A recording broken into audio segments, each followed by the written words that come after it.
ఓం నమో శ్రీ లక్ష్మీ వెంకటేశ్వరాయ శ్రీ మహాగణాధిపతియే నమః. గురవే సర్వలోకానాం భిషజే భవరోగిణాం నిధియే సర్వ విద్యానాం దక్షిణామూర్తయే నమః. ప్రేక్షకుల నమస్కారాలు తెలియజేస్తూ మనం ఈ వారం రాశి ఫలాలు తెలుసుకుందాం. మరి తారీఖు జూలై 12 నుండి జూలై 18 వరకు. గ్రహాల యొక్క పరిస్థితి చూసినట్లయితే వృషభ రాశిలో చంద్రుడు కుజుడు, అదేవిధంగా రవి బుధులు మిథున రాశిలో, కర్కాటక రాశిలో గురుడు, సింహరాశిలో శుక్రకేతువులు, అలాగే మీనరాశిలో శని, కుంభరాశిలో రాహు. అంటే చంద్రుడి యొక్క సంచారం మీకు వృషభ, మిథున, కర్కాటక, సింహరాశుల్లో ఈ వారం చంద్ర సంచారం ఉంటుంది. అయితే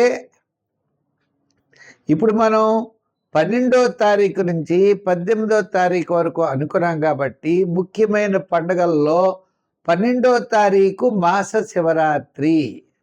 ఆ రోజు తప్పనిసరిగా పగలు ఉపవాసం చేసి సాయంకాలం వేళ మరి శివ దర్శనం చేసుకుని నక్షత్రాన్ని చూసి భోజనం చేసి పగలల్లా కూడా ఉపవాసం చేయడం, శివ దర్శనం, శివాభిషేకం చాలా విశేషమైన ఫలితాన్ని ఇస్తాయి. అంటే రాత్రి చతుర్దశి ఉన్నటువంటి రోజు 12వ తారీఖు కాబట్టి మాస శివరాత్రి వచ్చింది. ఇంకా సావిత్రి వ్రతము అని 14వ తారీఖు సావిత్రి వ్రతం అని ఒకటి ఉంది. ఈ సావిత్రి వ్రతం మరి వివాహం కానటువంటి స్త్రీలు కూడా ఈ సావిత్రీదేవిని పూజిస్తూ ఉంటారు.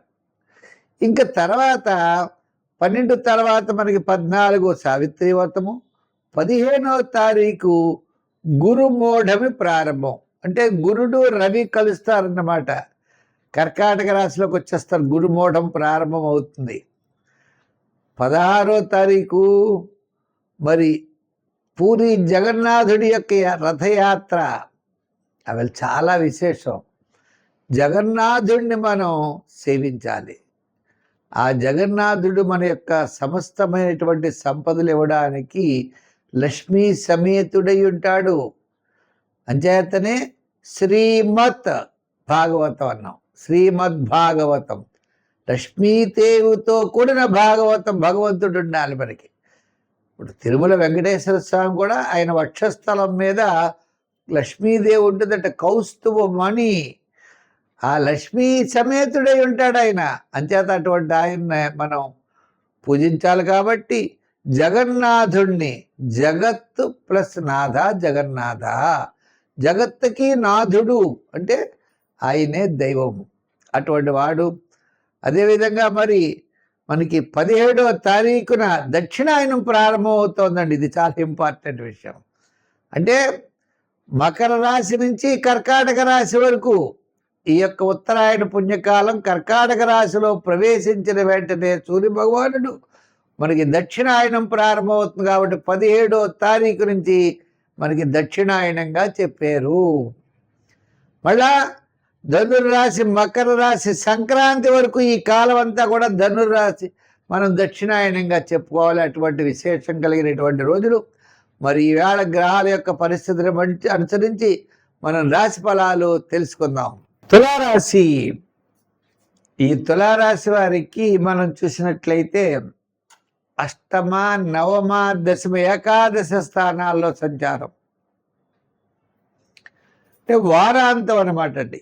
అంటే గురువారం నుండి గురు శుక్ర శనివారాలు యోగదాయకంగా ఉంటుంది. ఒక్క శని 6వ స్థానంలో ఉన్నాడు. మిగిలిన గ్రహాలన్నీ పెద్దగా యోగాలు లేవు. నవమం నుండి దశమానికి వచ్చాడు ఎవరు? మన గురువు గారు. మరి శుక్రుడైతే లాభంలో ఉన్నాడు. అంటే విందు వినోదాల్లో పాల్గొంటారు, ముఖ్యమైన వ్యవహారాల్లో విజయం సాధిస్తారు. రాష్ట్రాధిపతి లాభస్థితిలో ఉండడం వల్ల మంచి ఫలితాలు ఉంటాయి. క్యాలిక్యులేషన్స్ ఇవన్నీ కూడా కాస్త అనుకూలమైనటువంటి వాతావరణంలో ఉంటుంది. అయితే మరి పట్టుదల, చిన్న చిన్న సమస్యలు ఆర్థిక సమస్యలు ఉంటాయి. ఆర్థిక పరంగా అంత డెవలప్మెంట్స్ కాలేరు. అంటే మనం ఇలా చేయాలి అనుకుంటాం. ఈ నెల ఏదో ఇంత మిగులుతుంది అనుకుంటాం, అంత మిగలదు.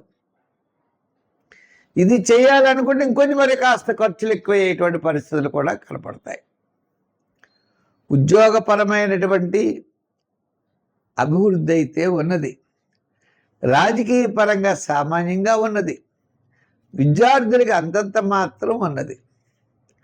వ్యాపార పరంగా కూడా లోహ, యంత్ర, వాహన, చేతి వృత్తి పరివారు కార్మికులకి, సంచార వ్యాపారస్తులకి అనుకూలంగా ఉన్నది.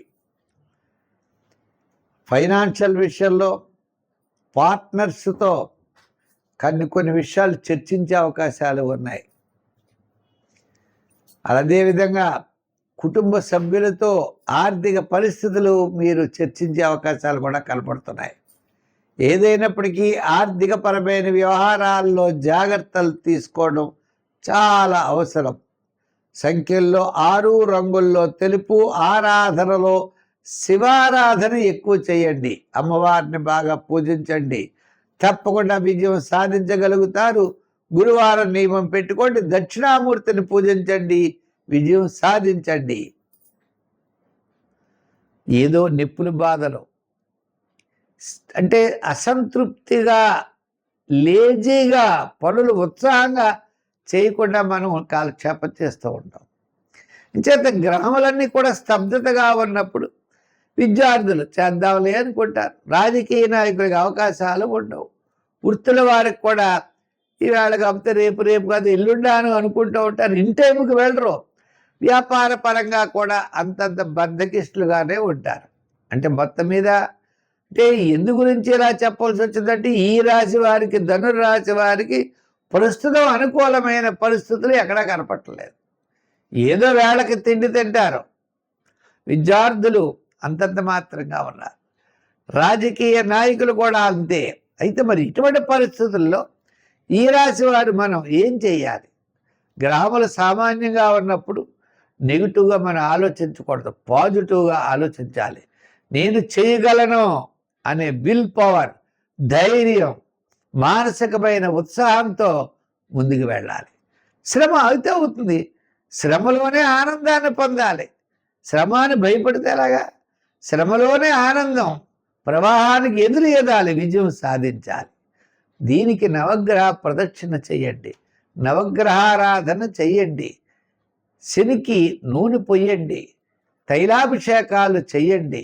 సంఖ్యల్లో మీరు ఎక్కువగా 3 వాడండి, రంగుల్లో తెలుపు వాడండి, మంచి ఫలితాలు పొందగలరు.